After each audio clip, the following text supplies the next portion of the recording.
You are Locked On Braves POSTCAST, part of Locked On Sports Atlanta, your team every day.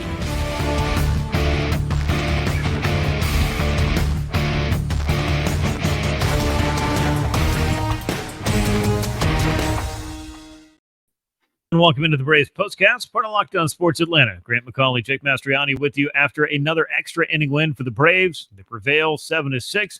Things got a little bit more interesting than I think anybody had bargained for, but that is the blessing and the curse, I would say, for the Phillies of playing in Citizens Bank Park. It never feels like a game is over there, at least not until you get the 27th, or in this case, perhaps the 30th out. But the Braves were able to do that. They have a 7-6 win. They've taken 2 of the first 3 in this series, and now with one more win in Philadelphia, the Braves will be National League East champions for the 6th consecutive year. All of those are things we're going to be talking about on this edition of the POSTCAST, in addition to some home run history for Matt Olson. So a lot of stuff for us to get to. Before we do any of that, though, I want to remind you to subscribe right here on YouTube to Locked On Sports Atlanta. Click the bell. You'll get notified every time we drop a new episode. Make sure you click that like button, leave us a comment. We appreciate and read most of those. And we would appreciate you subscribing to Locked On Braves as well. No, we're just joking. We have all kinds of fun talking Braves with you. That's why we do it as much as we do. And Jake, even in a game like this that might have raised the blood pressure of the collective Braves country, this, I think, is just another example of this club finding ways to win, even on a night when certain things just aren't working. Yeah, I mean, 2 wins in this series already, and both of them they've had to come back and after blowing a lead and win it. And I just think it's building character. It's what I kind of joked on Twitter. It's what they're trying to do. Get ready for the postseason, this kind of atmosphere. And I'm a little less troubled by games that they actually answer, the challenges and the adversity, and they find a way to win. Because the last time I checked, and I've kind of joked about this with the Braves having some struggles last year in day games and series finales, and on Sundays, I guess this year, maybe that's been a little bit of a narrative, though not quite as much for a club that's done as well as the Braves have all year long. But once you win the series, they don't make you play the finales in the postseason. That's just the funny way that works. So be that as it may, let's jump into game number 145 of the year. A 7-6 win for the Braves in 10 innings. Atlanta's now 95-50, 7 runs, 10 hits, no errors, 9 men left aboard. Phillies at 79-66, 6 runs, 12 hits, no errors. They left 10 men on. Raisel Iglesias, shaky in the 9th, gave up the game-tying homer to Trey Turner, but able to work out of what could have been an even bigger disaster to escape the 9th inning. He gets the win in relief. He's 5-4. Second time this has happened to him in this series, and we'll get into Raisel a little bit more later. Craig Kimbrell takes the loss, giving up the free runner that the Braves had out on second base, but there was nothing free about the at-bat that took from Eddie Rosario to make it happen. Tremendous job by him to give the Braves that go-ahead RBI. 7-6 now as Kimbrell, and Brad Hand came in throwing pretty much nothing but breaking balls and picked up his first save of the year. First save, obviously, in a Braves uniform as well, and it was a big one. 3 hours, 28 minutes time of game, 28,683 on hand to see it. Jake, let's go all the way back to the beginning where Max Fried started this game. I thought he looked pretty good. I thought there were some kind of stressful innings for him, and approaching 90 pitches after 5, I kind of understood why the Braves, with a 5-run lead, might have thought, you know what, we pushed Max as far as we need to. Michael Tonkin did his job, and then we saw the bullpen, in particular, a couple of guys that are having a rough September. Joe Jimenez giving up 2 home runs. Mentioned Raisel Iglesias, obviously, giving up the home run to Trey Turner. This is a testament to a couple of different things, I think. The Phillies are a very good lineup, and secondly, there have been some struggles in this Braves bullpen, and I think as we get into this month of September, you might be feeling some of these guys could end up running on fumes just a little bit before they get that breather moving in through October. Yeah, and hopefully they're kind of getting it out of the way now. And I think once you do see the Braves lock this up, I would imagine you're going to see a lot of these guys, get some rest. I mean, you haven't used them back-to-back because had a doubleheader yesterday. So, and you got a chance to win, and you got a big 6-1 lead late. You want to go ahead and try and close that game out, especially once it became 6-3. You use your big guys to get through. Good job by AJ Minter. I want to mention that. I got a big strikeout of Schwarber to get out of a jam there. That was pretty big. And Tonkin even had a couple of good innings as well. And I thought Max Fried was really good. You mentioned that he had some stressful innings in this one, but was able to make some big pitches to get out of those jams. And you mentioned with the 5-run lead and with the division, the big lead the Braves have in the division, there's really just no reason to push Max Fried beyond that at this point. It's so important to have him healthy and ready for the postseason. There's just, if this game, I don't want to say really meant something, because all these games mean something in the grand schemes of things. But, if this were a postseason game where the Braves, had a tighter lead in the division, I think Fried probably goes back out there, but that's not the case. And the Braves have afforded themselves that luxury because of the big lead that they have. As for Jimenez and Iglesias, look, again, hopefully they're just getting out of their systems.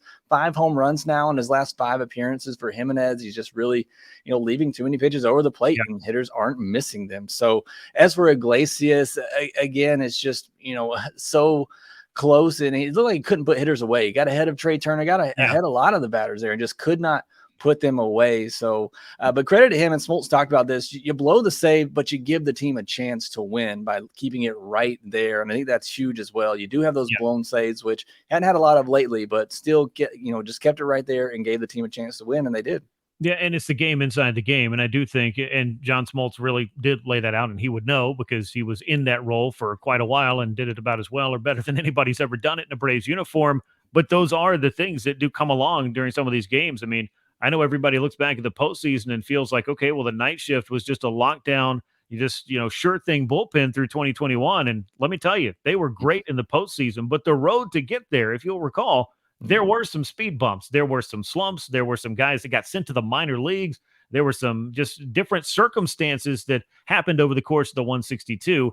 I would not look at this series in Philadelphia, which, by the way, they've been able to win 2 of the first 3 games, and feel like that this is something that is a precursor to Atlanta or an indicator that the Braves can't find a way to win, because I feel like they do keep finding a way to win. And even though this bullpen, which is by and large this year been a pretty good bullpen, is going to have its moments just like every other bullpen in baseball. When you have the Braves offense, that's quite the equalizer. And I think that goes the same, Jake, for the starting pitching staff. When you're able to have a club that does the kind of things that this team does, with an MVP candidate like Ronald Acuña Jr. hitting another home run tonight, taking another step towards a 40-homer season. And how about Matt Olson tying the franchise record with 51 home runs? And those are just 2 of the big hitters you have in this lineup.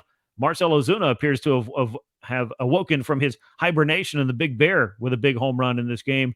You can turn things around pretty quick. And I think that if the Braves can keep it close, both in rotation and in bullpen, they've got a very good chance to win a game. And I'm looking at a 95-50 record that kind of bears that out.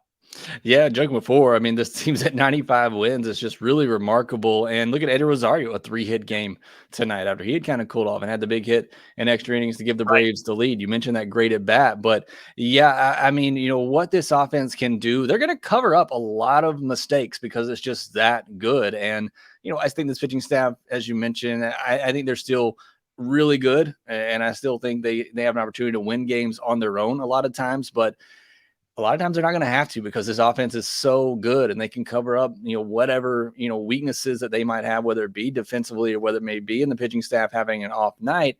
It's just so good of an offense. I mean, Zach Wheeler started this game and was really good through the first 3 innings. Braves made him work, though.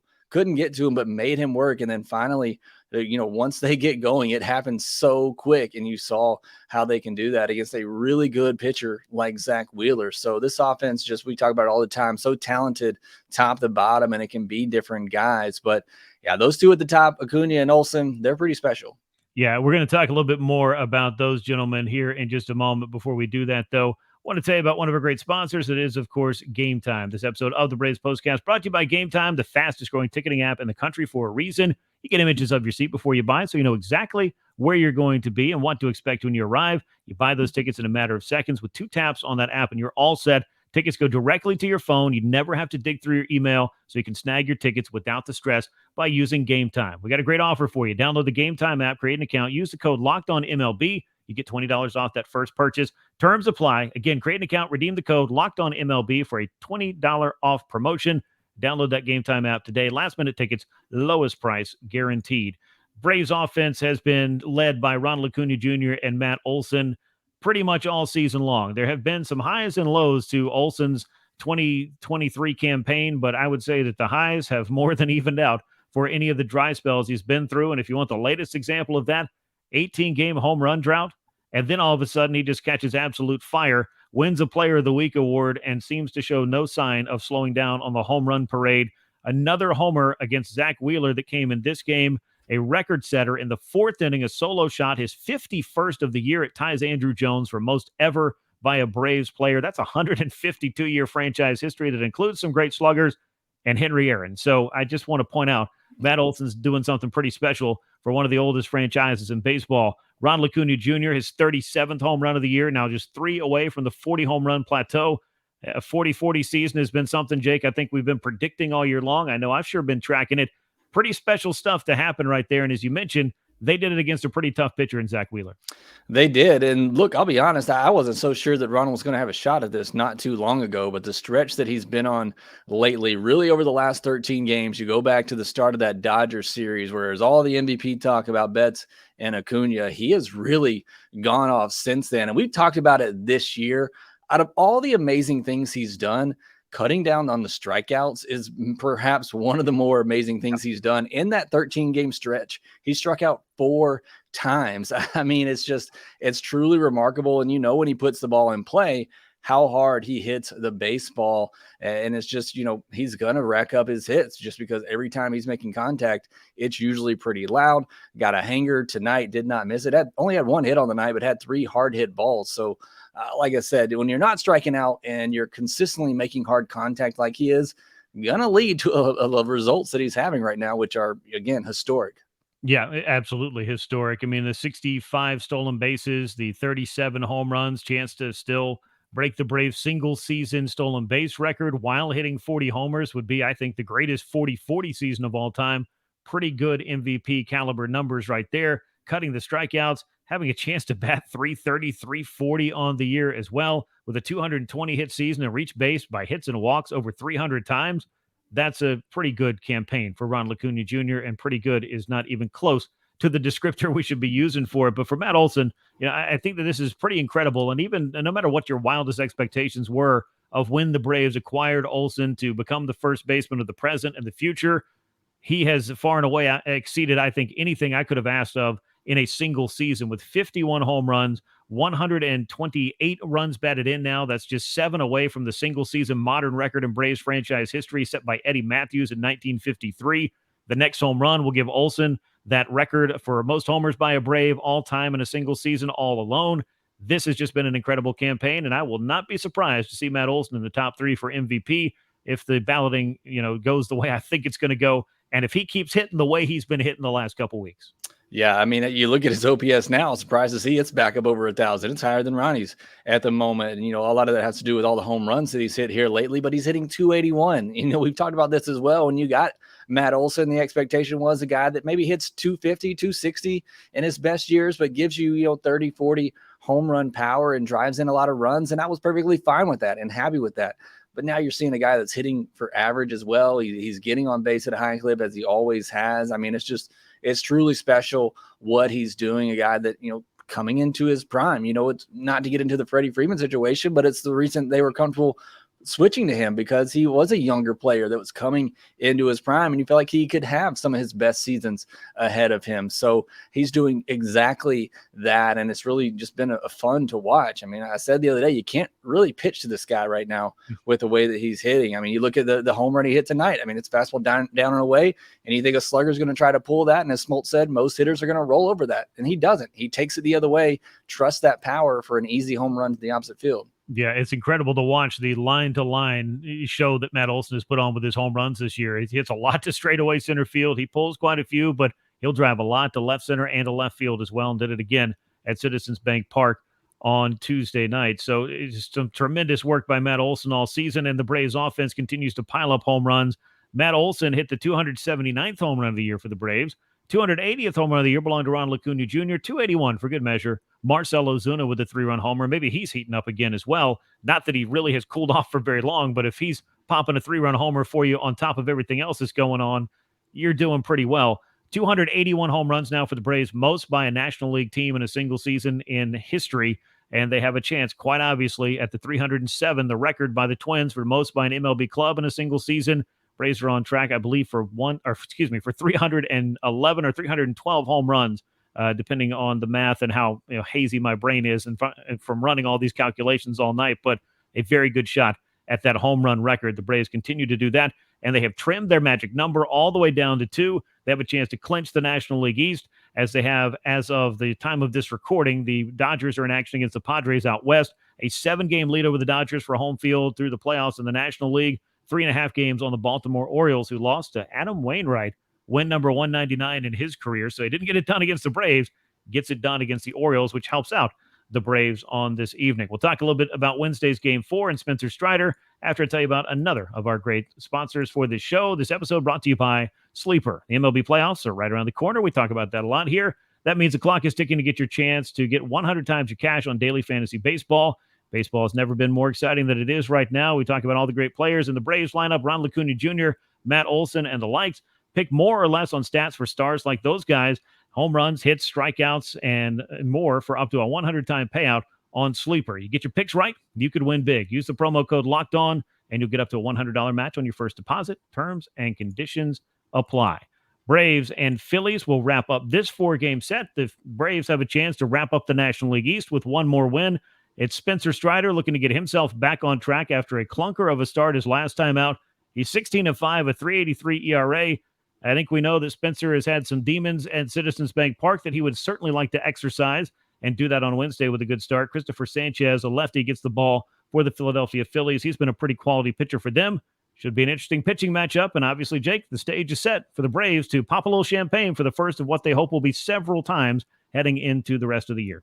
Yeah, good opportunity to do that with Strider on the mound. Outside of that playoff start, he's really kind of dominated the Phillies, so hopefully he gets back to that. But he is coming off an illness, hasn't pitched in a little bit. We'll see how much the Braves really lean on him. Both of these bullpens are going to be pretty taxed in this one as well. You got to figure, the Braves top guys are all down, and him and his mentor, Iglesias. So we'll see how they kind of piece that together. But looking forward to seeing Strider get back out there. I believe he's close to approaching John Smoltz' single-season strikeout record as well. So I got that to look forward to as well.